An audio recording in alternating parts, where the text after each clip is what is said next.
Assalamualaikum warahmatullahi wabarakatuh. Tugas modul 3.1 demonstrasi kontekstual pengambilan keputusan berbasis nilai-nilai kebajikan, wawancara dan analisis oleh Nur Indah Nugraheni, CGP Angkatan 7. Tujuan pembelajaran khusus: CGP dapat melakukan suatu analisis atas penerapan proses pengambilan keputusan berdasarkan pengetahuan yang telah dipelajari tentang berbagai paradigma, prinsip, pengambilan dan pengujian keputusan di sekolah asal masing-masing dan di sekolah atau lingkungan lain. Dalam hal ini, CGP mewawancarai 2 kepala sekolah, yaitu 1. Ibu Titis Wijayanti SPD MPD, Kepala SMPN 1 Tawangmangu. 2. Bapak Suharno SPD MPD, Kepala SMPN 1 Karangpandan. Hasil wawancara dengan kepala sekolah yang pertama, Ibu Titis Wijayanti SPD MPD, Kepala SMPN 1 Tawangmangu. Pertanyaan pertama, Ibu. Selama ini, bagaimana Ibu dapat mengidentifikasi kasus-kasus yang merupakan dilema etika atau bujukan moral? Dalam setiap situasi, seringkali kita dihadapkan pada keadaan di mana harus memutuskan antara 2 pilihan yang sama pentingnya, dan kita harus memilih satu di antara 2 pilihan yang ada. Setiap keputusan yang menjadi pilihan, semua memiliki resiko yang harus dipertanggungjawabkan. Cara mengidentifikasi kasus termasuk dilema etika atau termasuk kasus bujukan moral adalah apabila 2 keputusan itu sama-sama benar, itu jelas kasus dilema etika. Sedangkan apabila 2 keputusan itu salah satunya adalah keputusan yang salah, itu merupakan kasus bujukan moral. Jadi jelas bahwa dilema etika itu benar lawan benar, sedangkan bujukan moral keputusan yang benar lawan salah. Pertanyaan yang kedua, Ibu. Selama ini bagaimana Ibu menjalankan pengambilan keputusan di sekolah, terutama untuk kasus-kasus di mana ada 2 kepentingan yang sama-sama benar atau sama-sama mengandung nilai kebajikan? Sebagai kepala sekolah, dalam pengambilan keputusan dengan mengidentifikasi kasus, mana yang perlu didahulukan, kita dahulukan dulu. Kemudian Ibu diskusikan dulu dengan para wakil kepala sekolah, menerima masukan permasalahan dari pandangan-pandangan mereka. Setelah ada kesepakatan hasil diskusi dengan para wakil kepala sekolah, baru saya mengumpulkan guru dan tenaga kependidikan untuk menelaah kembali tentang hasil diskusi para wakil kepala sekolah. Biasanya muncul alternatif keputusan-keputusan yang lain. Setelah itu baru membuat keputusan. Keputusan yang diambil harus lebih menguntungkan orang banyak. Pertanyaan ketiga, langkah-langkah atau prosedur seperti apa yang biasa Ibu lakukan selama ini? Langkah pertama, biasanya Ibu mengidentifikasi dengan mengumpulkan dulu fakta-fakta kasus, siapa saja yang terlibat dalam kasus tersebut. Langkah kedua, Ibu mengajak yang terlibat untuk berdiskusi, membicarakan tentang masalah yang terjadi. Langkah ketiga, menganalisis masalah, membuat opsi-opsi pemecahan masalah dengan cara bermusyawarah dengan para wakil kepala sekolah.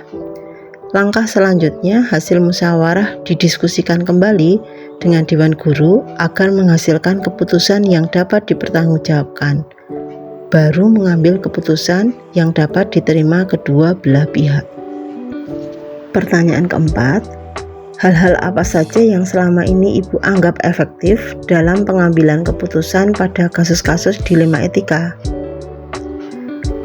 Karena pengambilan keputusan dalam dilema etika itu lebih berat, secara moral keduanya benar, tetapi saling bertentangan, maka saya anggap paling efektif adalah adanya musyawarah dan adanya alternatif keputusan yang lain, sehingga keputusan tersebut benar-benar dari hasil pertimbangan yang matang.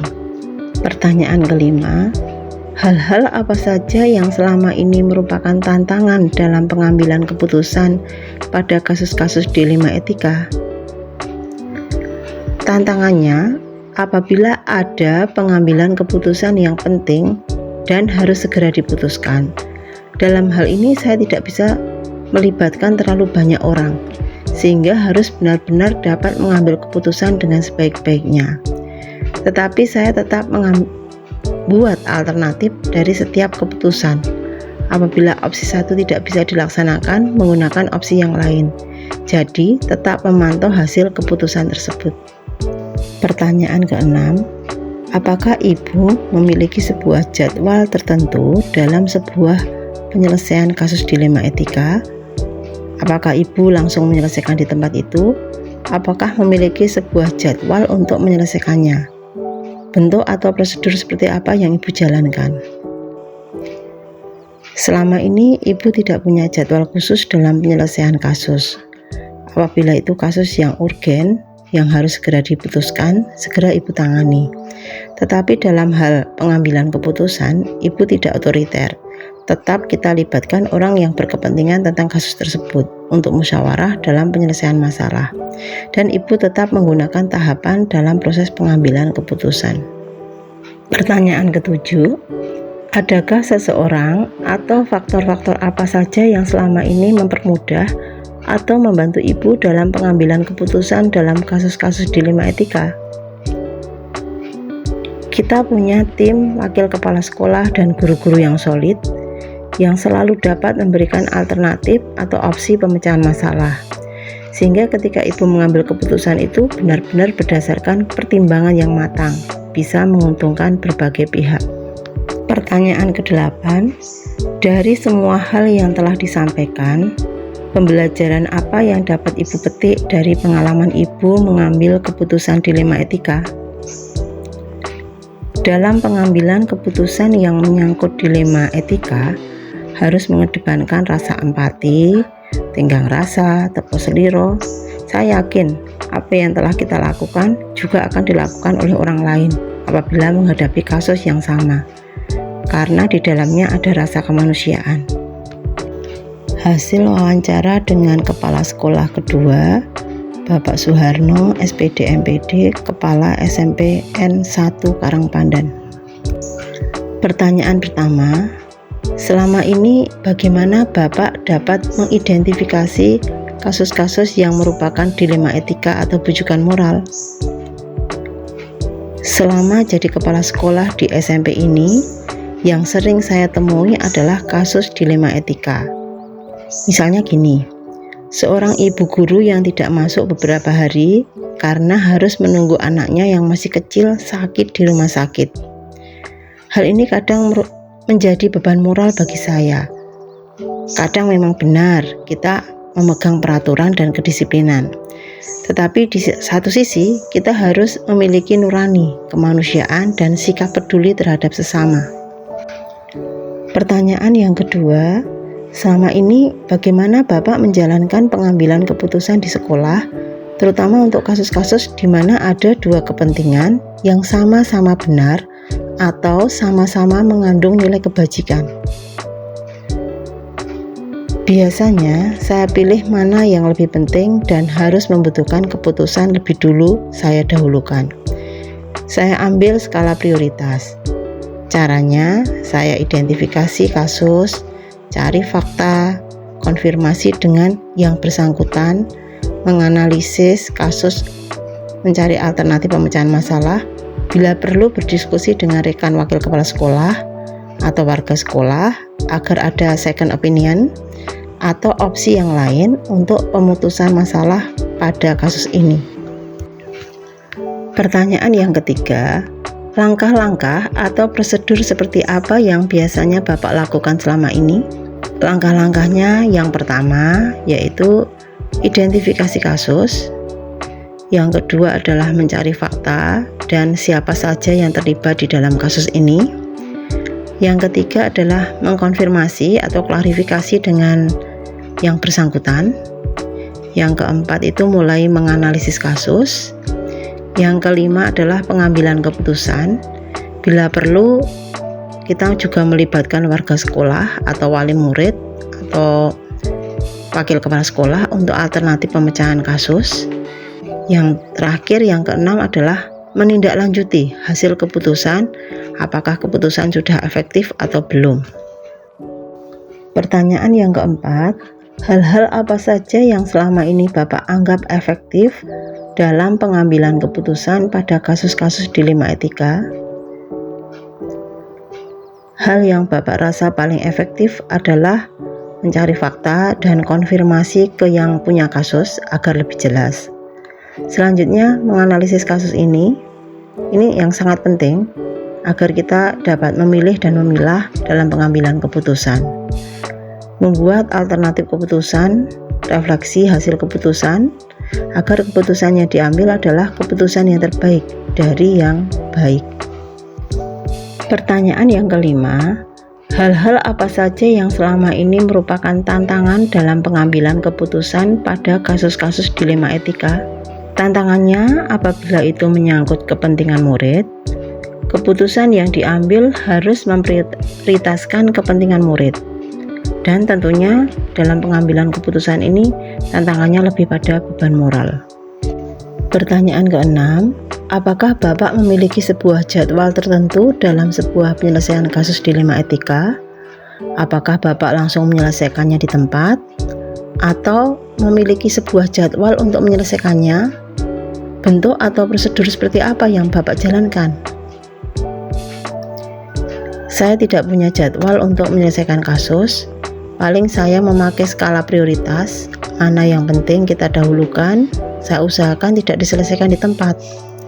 Saya selesaikan sesuai langkah-langkah yang baik.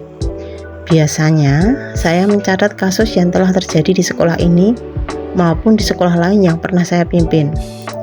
Dari pengalaman-pengalaman penyelesaian kasus yang dulu, kadang saya gunakan untuk membuat opsi penyelesaian. Biarpun kasus serupa kadang-kadang opsinya agak berbeda. Tetapi pengalaman dapat menambah referensi saya dalam pengambilan keputusan. Adanya diskusi dengan rekan guru atau wali murid untuk membantu membuat opsi yang lain agar keputusan yang kita buat lebih objektif. Pertanyaan yang ketujuh, adakah seseorang atau faktor-faktor apa saja yang selama ini mempermudah atau membantu Bapak dalam pengambilan keputusan dalam kasus-kasus dilema etika? Yang sangat mempermudah saya adalah ketika saya itu klarifikasi atau konfirmasi kepada yang bersangkutan yang terkena kasus, mereka menceritakan dengan jelas dan lugas. Jadi kita bisa membuat opsi-opsi alternatif pemecahan kasus, dan itu dibantu dengan diskusi dengan rekan guru, WKS atau wali murid. Jadi keputusan yang kita ambil itu lebih transparan, objektif, tidak berat sebelah. Intinya keputusan yang diambil itu menguntungkan kedua belah pihak. Pertanyaan yang terakhir, ke-8, dari semua hal yang telah disampaikan, pembelajaran apa yang dapat Bapak petik dari pengalaman Bapak mengambil keputusan dilema etika? Sungguh energi yang dibutuhkan dalam pemecahan kasus dilema etika itu lebih besar, karena harus lebih berhati-hati dalam pengambilan keputusan. Karena jelas kedua belah pihak ini tidak ada yang salah. Harus dapat mengambil jalan tengah dari permasalahan yang dihadapi, tanpa merugikan kedua belah pihak. Biarpun saya yakin yang namanya keputusan tidak bisa harus memuaskan kedua belah pihak. Analisa wawancara. Pertanyaan pertama, hal-hal menarik apa yang muncul dari wawancara tersebut? Pertanyaan-pertanyaan mengganjal apa yang masih ada dari hasil wawancara bila dibandingkan dengan hal-hal yang Anda pelajari seperti 4 paradigma, 3 prinsip, dan 9 langkah pengujian? Apa yang Anda dapatkan? Sebenarnya 4 paradigma, 3 prinsip, dan beberapa langkah pengujian sudah tersirat dalam pengambilan keputusan yang dilakukan oleh Ibu dan Bapak Kepala Sekolah yang saya wawancarai. Yang pertama, sudah ada cara identifikasi dan menyaring masalah. Yang kedua, mengambil keputusan dengan cara berdiskusi dengan warga sekolah. Yang ketiga, adanya opsi-opsi lain yang diharapkan muncul. Yang keempat, adanya nilai-nilai yang bertentangan. Misalnya, ada nilai kedisiplinan lawan kasihan. Yang kelima, berpikir berbasis rasa peduli. Bila dibandingkan dengan hal-hal yang saya pelajari seperti 4 paradigma, 3 prinsip, dan 9 langkah pengujian yang belum begitu dilakukan oleh para kepala sekolah dalam pengambilan keputusan adalah pengujian benar atau salah. Dalam hal ini dengan menggunakan uji legal, uji regulasi, uji intuisi, uji halaman depan, dan uji panutan. Analisa wawancara. Pertanyaan yang kedua, bagaimana hasil wawancara antara dua pimpinan yang Anda wawancarai? Adakah sebuah persamaan atau perbedaan? Kira-kira ada yang menonjol dari salah satu pimpinan tersebut? Mengapa? Apa yang membedakan? Persamaan dari dua kepala sekolah yang saya wawancarai adalah keduanya sudah, pertama, mengidentifikasi kasus, yang kedua, mencari fakta, yang ketiga, mencari siapa saja yang terlibat, yang keempat, konfirmasi atau klarifikasi kasus, yang kelima, diskusi dengan berbagai pihak, yang keenam, adanya opsi pengambilan keputusan yang lain. Perbedaannya adalah yang pertama, kepala sekolah yang pertama masih mengedepankan diskusi untuk pengambilan keputusan. Kepala sekolah yang kedua sudah mengedepankan analisa kasus. Yang kedua, kepala sekolah yang kedua sudah ada tindak lanjut untuk menelaah hasil keputusan sudah efektif atau belum, dengan cara mencatat apa yang telah dilakukan atau merefleksi kasus. Akhirnya kepala sekolah dapat menggunakan pengalamannya paling tidak untuk kasus yang serupa dalam pengambilan keputusan. Biarpun kadang di instansi yang berbeda membutuhkan pemecahan masalah yang berbeda, paling tidak untuk menambah opsi atau alternatif lain dalam pengambilan keputusan.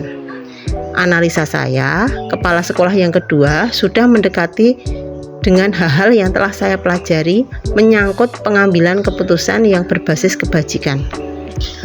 Analisa wawancara. Pertanyaan ketiga, apa rencana ke depan para pimpinan dalam menjalani pengambilan keputusan yang mengandung unsur dilema etika? Bagaimana mereka bisa mengukur efektivitas pengambilan keputusan mereka? Rencana ke depan para kepala sekolah dalam menjalani pengambilan keputusan yang mengandung unsur dilema etika adalah dengan mengidentifikasi dan menganalisa kasus secara runtut sesuai dengan 4 paradigma, 3 prinsip, dan 9 langkah pengujian keputusan. Para kepala sekolah dapat mengukur efektivitas pengambilan keputusan mereka dengan 1. Keputusan yang diambil dekat dengan waktu terjadinya permasalahan yang akan dipecahkan. Yang kedua, keputusan yang dibuat dapat diimplementasikan dengan baik. Yang ketiga, dapat mengakomodasi kepentingan yang lebih luas. Analisa wawancara. Pertanyaan yang keempat, bagaimana Anda sendiri akan menerapkan pengambilan keputusan dilema etika pada lingkungan Anda, pada murid-murid Anda, dan pada kolega guru-guru Anda yang lain? Kapan Anda akan menerapkannya? Saya akan menerapkan pengambilan keputusan dilema etika pada lingkungan saya secara runtut sesuai dengan 4 paradigma, 3 prinsip, dan 9 langkah pengujian keputusan dengan cara terus berlatih dan siap membantu dalam membuat keputusan berbasis nilai kebajikan.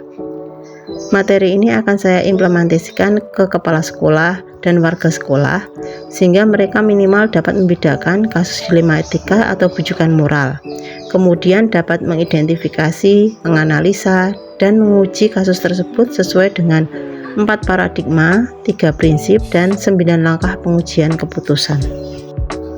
Sekian, terima kasih. Wassalamualaikum warahmatullahi wabarakatuh.